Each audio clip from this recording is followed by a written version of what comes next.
Hello, this is Grandma's Gone Gaming. I'm bringing you episode 3 of the Minecraft Hardcore Challenge by Michael Deering. This is for February 2017 and it's called Ice Plains Survival. And as I've been telling you a little bit about the article that I wrote, the comparison that I wrote back in about 1992 called Alaska, All the Colors of White, there are some comparisons here of the Alaskan countryside to these ice plains. For one thing, when you get up into the further north area, you'll see a lot of the snow and ice that you'll see out here. And you will find some of the same animals, although like these polar bears over here are not going to be found in most of Alaska. They'll be found usually way up in the north. Looks like our little guy has grown up. They'll be found way up north of Nome and on the northwestern coast of the state rather than all over the state. A lot of people think that they're all over Alaska, and they're not.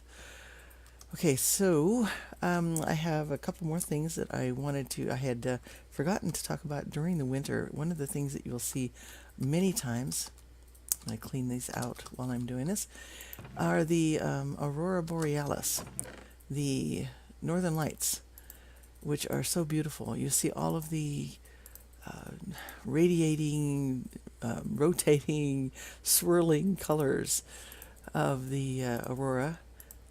And it'll start usually, okay, that is planks. Let's put those in here. The aurora will kind of start up in the fall. And you could see them all summer, but it depends on what the actually what the sun is doing. As it is,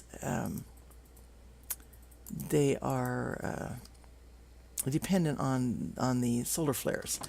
So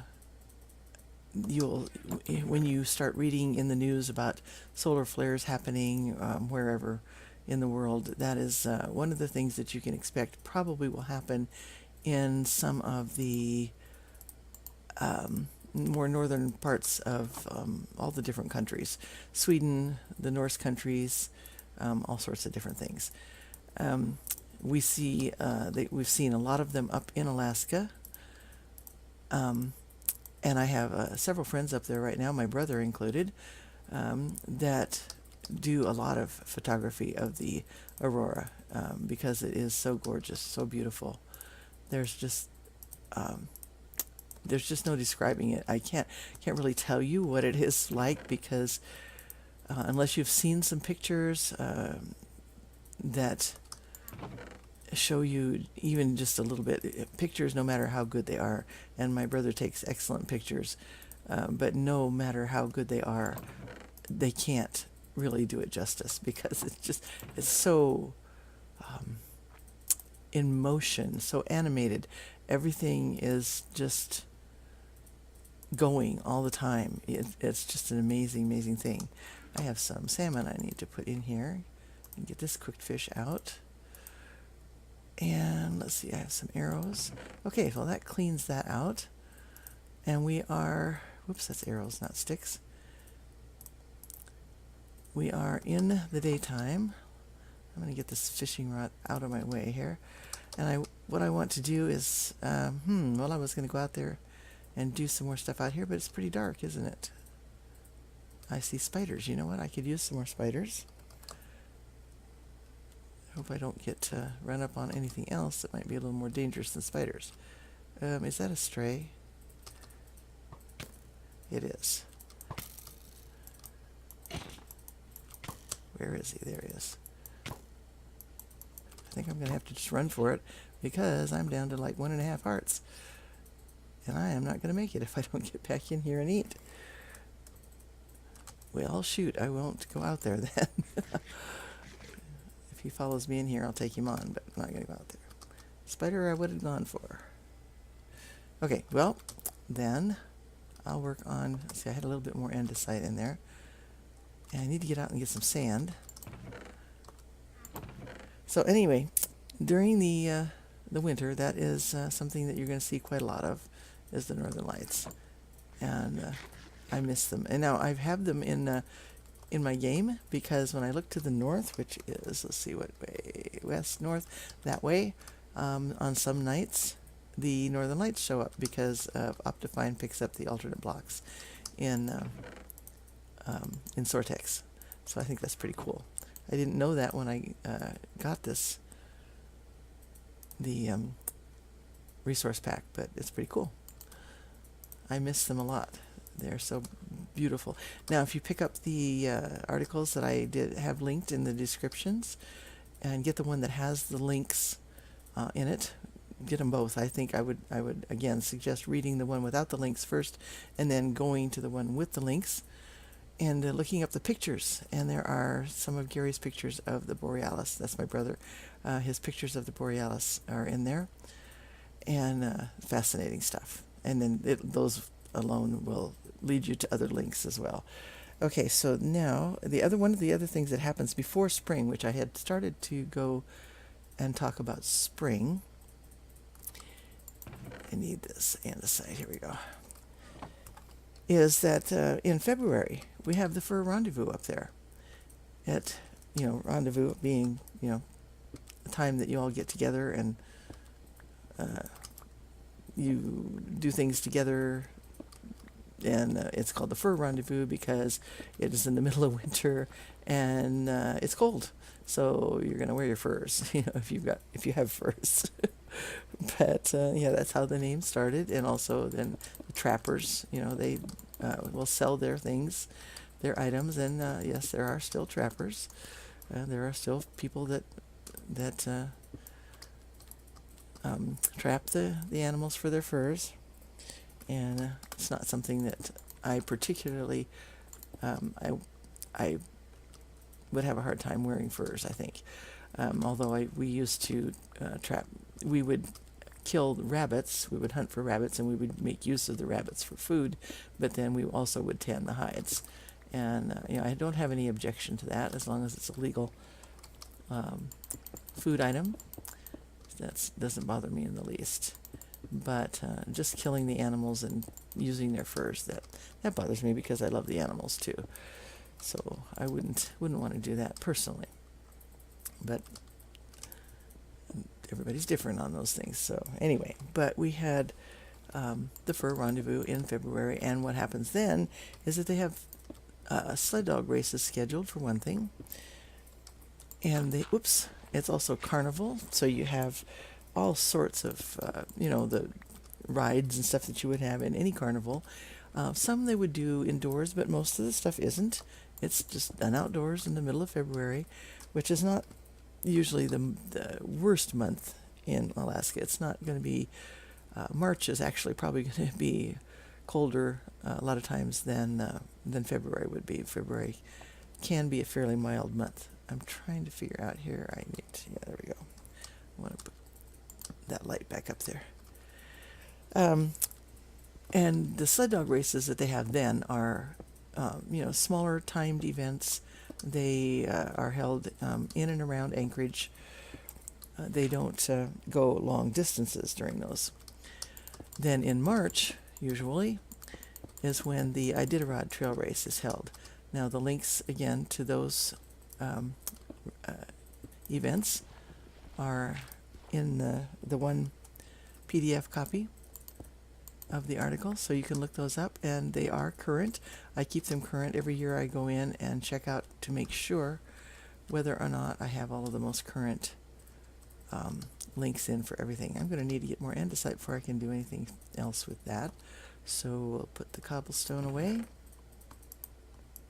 and the extra dirt, and sure wish it wasn't snowing. And there's more stuff here. Okay, we have looks like a zombie villager coming up here. Yep, that is a zombie villager. Well, we'll just make use of this little area here. I really need to get my sand so I can get my glass up here. It would be helpful. But at least we have a little bit of a delay here, and I can see what's coming from quite a long ways away, and that's nice. So I've been trying to think whether I've thought about building an igloo. Because I've told you, that igloo is the Eskimo word for house. So I know I need to build something. I mean, otherwise it's surviving and thriving and mining, which is pretty boring. So looks like we're getting to be actual night now. Is that? Yeah. So we're going into night. So I probably should decide whether I'm going to go find a place to mine. The place I found was over there, quite a ways to the south of here. I'm not sure I want to traverse those ice plains out there right at this moment, because I'm not sure exactly where that hole in the ground is. So why don't we go down here? We'll just start going down through the wall, the usual thing, and just make a little bit of a strip mine down this way and light it up. Come up when it's supposed to be daylight. Okay, so you have the Iditarod race, and that race is really an extended race. I think it takes about a week. I'm not really sure about that. 5 days to a week. It's a long, long way. It goes from Anchorage to Nome, and you can look that up. You can Google it and use Google Maps or Google Earth or whatever you want to do, and find out exactly how far that is. But it is a long way. It's farther than most people will go on, a trip once a year. And yet these, the mushers that bring their dogs out, I'm trying to think what to call them, intrepid, I suppose you would say.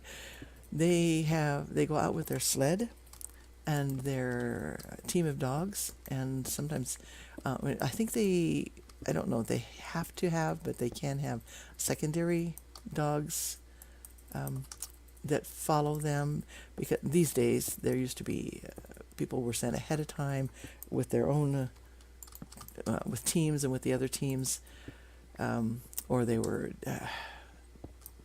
freighted out in some way. Nowadays, a lot of times helicopters drop things off, and they have all of their checkpoints and all that kind of stuff. But each night they have to check in at a checkpoint, or I'm not sure if it's each night or every other day or so. And they get news about who's out in front, who's still out behind, and so they keep track all the time of who is still out there in the frozen north. Because once you get past the Fairbanks area, headed for Nome, there just isn't much else out there. You're traveling in primitive tundra, the area that is just there are not like homes every 20, 30, 40, 50 miles. There just aren't. There's nothing out there except the frozen tundra, and the tundra and the ice and the snow and the caribou and the wolves and all the other predators that are around in the middle of an Alaskan winter out in the wilderness. Is very much just wilderness. It's gorgeous. It is beautiful. I haven't been there, but I've seen lots and lots of pictures and listened to lots of news reports. Had lots of friends that have actually been involved in the Iditarod race. I used to follow it every year, even after we moved away. Haven't done for a long time now. I used to know exactly who won when and all that kind of stuff, but I don't keep up with it anymore. So then after the Iditarod, you're getting closer to spring and breakup. And as I mentioned, that it is called breakup for a reason. It's because that's what the frozen stuff does. It breaks up. And when it breaks up, there is no use cleaning your living room floor or if you have, that is probably where the use of mud rooms came in places like that, because when you have breakup going on, you have mud, and a lot of that mud comes from glacier moraine. So you have silt and you have the glacier flour. I was trying to think. I was going to call it chalk, but it's not chalk. It is called glacier flour, and that is like the glacier silt that is ground up even smaller, and just it mixes in with everything. It comes in on your boots. You have it on your gloves. You have it on your other clothing. Especially, the kids are out there rolling around in the leftover snow. That, like, especially in the Anchorage area, they don't get that much snow. Valdez gets a lot of snow. And there's still a lot on the ground even in March. But in most places, down in like southeast Alaska, which is where most of the areas are that are inhabited and populated, you have less snow and you have more dirt, obviously. Okay, what are we out of here? We're out of picks. Time to go back up. Are we at... No, we're not to day 3 yet, so we got some iron here, which is excellent. And I'll be able to make some armor, which will help for going out there into the wilderness. Too bad we don't have any caribou out there. We do have wolves, but not in this. Why didn't they put wolves in this area? That's silly. They put it in the taiga. So we have the spruce trees more than you do here. I hear a stray out there right now. Okay, yeah, it would be fun to have dogs and be able to tame them and have sled dogs. And instead of just having your railroad cars, you could have sleds for the frozen part of the maps. So, okay, Mojang, listen up. Time to add something else. You put polar bears in. Give us something else now. So, okay, so then you get into the towns and you have all of this mud and junk just everywhere. And then it doesn't take too long. Things start to dry out a little bit, and suddenly you notice that there is a different color to the trees around you. The trees have been bare, dead bare, ugly for quite a while. They've just been, they make shadows and they make interesting lines against the very early sunset and the very late sunrise, that kind of stuff. But still, they are dead brown trees.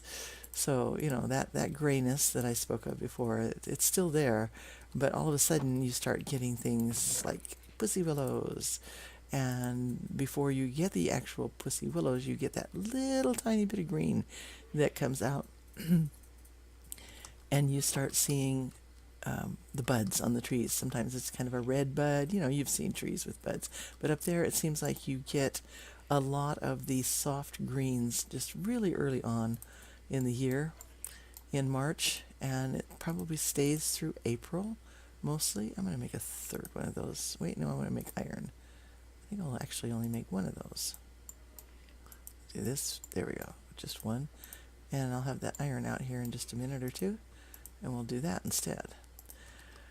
So then you start getting, and I was thinking, one of the little willow trees that has pussy willows, my brother has taken some pictures of them there up from in Thompson Pass area up above Valdez, that the tree never, it's a tree, it's considered a willow tree, but it never gets probably above maybe 6 inches at the most, and the pussy willows come out on the little 2-inch stump of the tree that grows in the early spring. And it's so interesting to see that happen. And it's just regular pussy willows.